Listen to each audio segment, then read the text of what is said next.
Hi everyone, welcome back to my channel. Today's video is going to be a makeup tutorial on just a really simple classic fall makeup look. So starting off, I'll be using one of my favorite products by Bath & Body Works. It's a lip treatment by the brand Bigelow. The next product I'm using is this Radiance Serum by Caudalie, and I'm just going to be applying a few drops of that onto the face since it's been a little while since I've applied my moisturizer.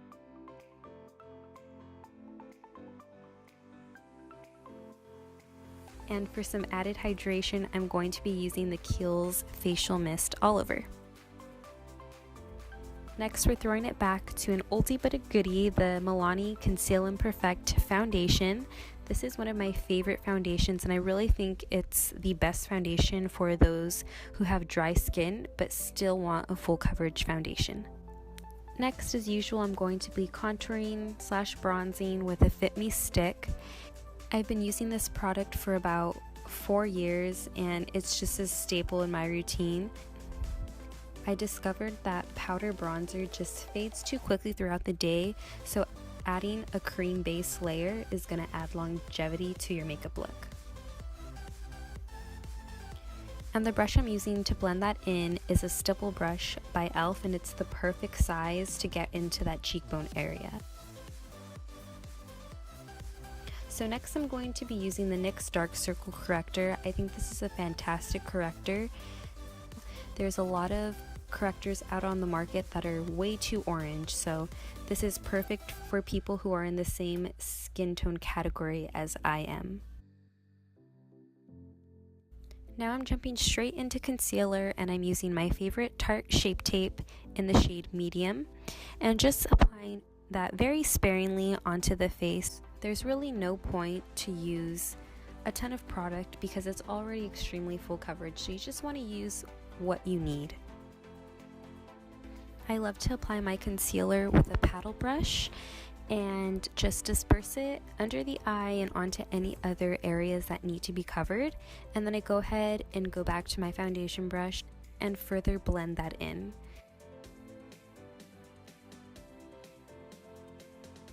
And to set, I'm going to be using the Translucent Powder by Laura Mercier and just using a tiny bit of that just to set the concealer in places that I get oily, which are in between the eyebrows mostly and a little bit on the chin.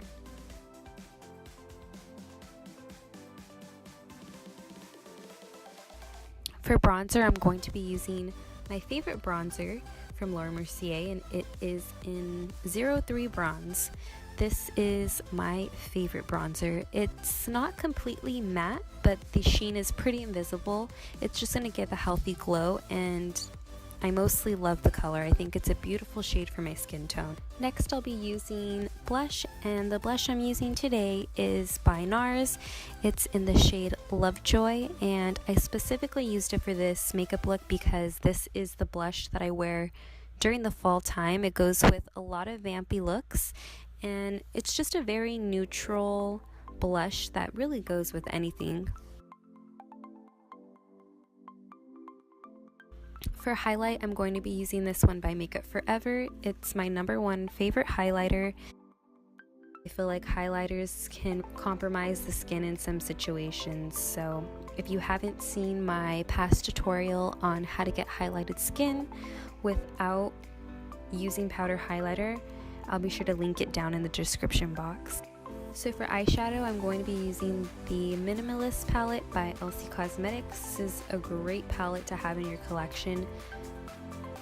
So I'm going to dip into that cream shade and just set that all over the eyelid, and then jump into the lightest shade brown and apply that all over the crease area just to recede the eyelid a little bit. I have very large lid space and space up into my eyebrow, so I really like to draw that back, which is why we put a crease color in the first place, is to recede that area back. It's technically contouring the eyelid. So that just makes me feel more comfortable on an everyday basis. If I don't do this, I really feel like I have bulging eyes. That's just a little tip that I like to do, keeping it really simple and just adding the darker brown on the lower lash line for some definition. So now I'm going to be filling in my eyebrows. This process can be a little tedious for me. I do a lot of steps. So the first step I do is take the ABH chocolate brow powder and very lightly fill in the brow or any sparse areas that I have.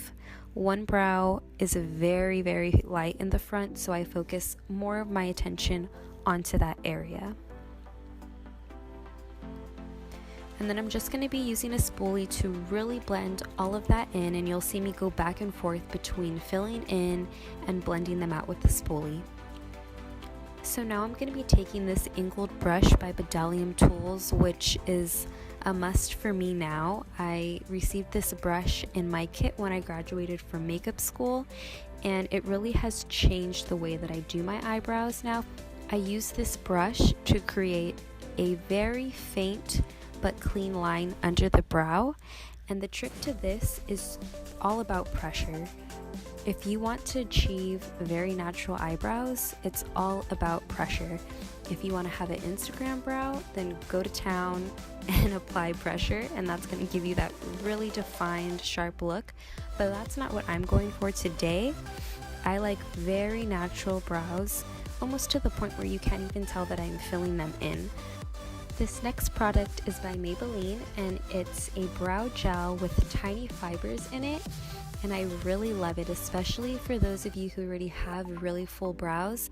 Applying it on a day where you don't use any other makeup products really makes the brows look good. So I just add it here to fill in any more additional areas that are sparse and to really create dimension and brush those hairs up.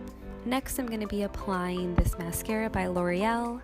I'm just going to be using a very, very thin coat of this because we will be going in with false eyelashes, and the ones that I'm using do not look good with a heavy coat of mascara underneath them. So the glue I'm going to be using today is by Duo. It's the latex free one.